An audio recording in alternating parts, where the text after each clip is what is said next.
중앙일보는 중국이 사실상 기준금리 역할을 하는 대출 우대금리 LPR을 전격 인하했다고 보도했습니다. 중국 중앙은행 인민은행은 5년 만기 LPR을 연 4.2%에서 3.95%로 0.25%포인트 인하한다고 밝혔습니다.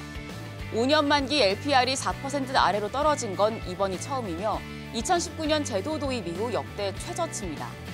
1년 만기 LPR은 전달과 같은 연 3.45%로 동결했습니다.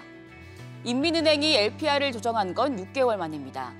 5년 만기 LPR은 주택담보대출 금리에 영향을 주는 만큼 금리 인하로 침체한 부동산 시장에 활력을 불어넣고 내수 소비도 진작하려는 의도로 풀이되고 있습니다.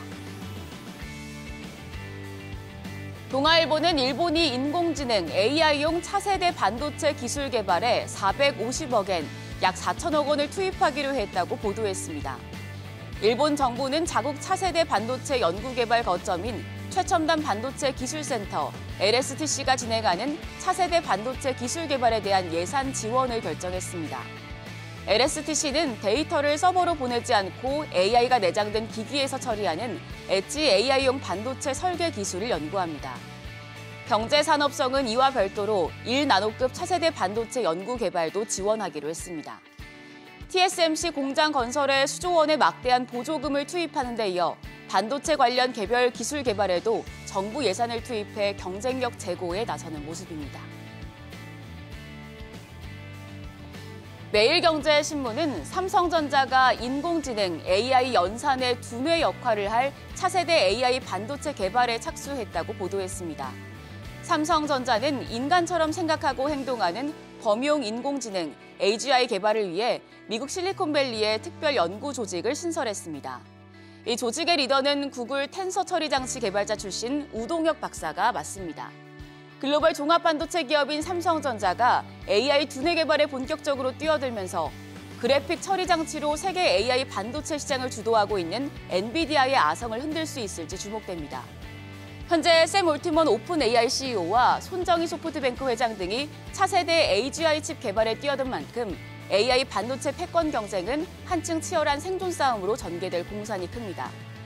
미국 시장 조사업체 가트너는 AI 반도체 시장이 성장을 이어가서 2030년 1,179억 달러, 우리 돈으로 약 158조 원에 달할 것으로 예상했습니다. 한국경제신문은 매그니피센트 세븐으로 불리는 미국 빅테크 주식 7개의 시가총액이 전 세계 국가별 두 번째 규모에 해당한다고 보도했습니다.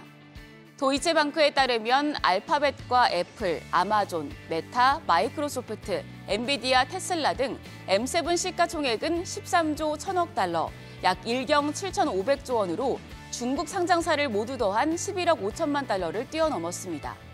인도와 프랑스, 영국 등 3개국의 증시 시총을 모두 더해도 M7에 못 미치는 수준입니다. 다만 M7의 지난해 순이익은 총 3,610억 달러, 약 480조 원으로 중국과 일본보다 적었습니다. 도이체방크는 세계 인구의 40%가 아직 인터넷에 접속할 수 없는 환경에 살고 있고 인공지능 AI 기술 발전이 초기 단계인 만큼 M7의 시가총액은 더 성장할 가능성이 있다고 내다봤습니다. 다만 일부에선 지나친 쏠림 현상으로 제2의 대공황이나 닷컴 버블 붕괴 등의 증시 폭락이 발생할 수 있다는 우려의 목소리도 나옵니다. 미국 뉴욕 증시에 매그니피센트 세븐이 있다면 일본 도쿄 증시에는 7인의 사무라이가 있습니다. 한국경제신문은 니혼게이자의 신문을 인용해 도쿄 증시에 니케이 지수를 주소하는 7개 종목이 있다고 보도했습니다. 골드만삭스는 최근 구로사와 아키라 감독의 유명 영화인 7인의 사무라이를 빗대 니케이 지수를 주도하는 7개 종목을 선정했는데요. 반도체 장비 업체인 스크린홀딩스, 어드반테스트, 디스코, 도쿄 일렉트론과 자동차 업체인 도요타 자동차, 스바루, 종합상사인 미쓰비시 상사입니다. 골드만삭스는 2020년 3월 이후 주가 변동 요인을 분석한 결과 미국의 매그니피센트 세븐은 매출이 늘어난 데 비해 7인의 사무라이는 대부분 이익률과 주가 수익 비율, PER이 확대에 기인했다고 강조했습니다. 니혼게이자의 신문은 추가 상승을 위해선 효율뿐 아니라 미국처럼 매출과 이익의 규모 확대가 필요하다고 지적했습니다. 마지막으로 한국경제신문은 헤지펀드 업계 거물 조지 소로스가 지난해 4분기 대형주 랠리 속에서도 중소형주 투자를 확대했다고 보도했습니다.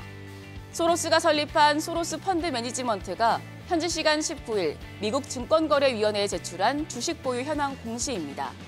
보유한 상위 종목을 보면 빅데이터 분석 플랫폼 개발업체인 스플렁크가 신규 매수를 해서 펀드 내 비중을 3.15%로 늘렸습니다. 중소형주 중심 러셀 2000 지수에 투자하는 아이쉐어즈 러셀 2000 ETF를 약 100만 주 추가 매수해서 비중을 지난해 3분기 0.4%에서 4분기에 3.14%까지 추가로 늘렸습니다. 또 아일랜드의 항공 임대회사인 에어캡홀딩스도 추가 매수해서 보유 비중을 같은 기간 1.65%에서 2.4%로 늘렸습니다.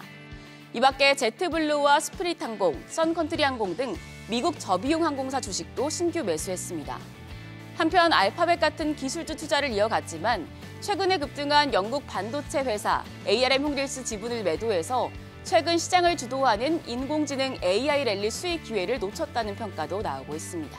지금까지 조간 브리핑이었습니다.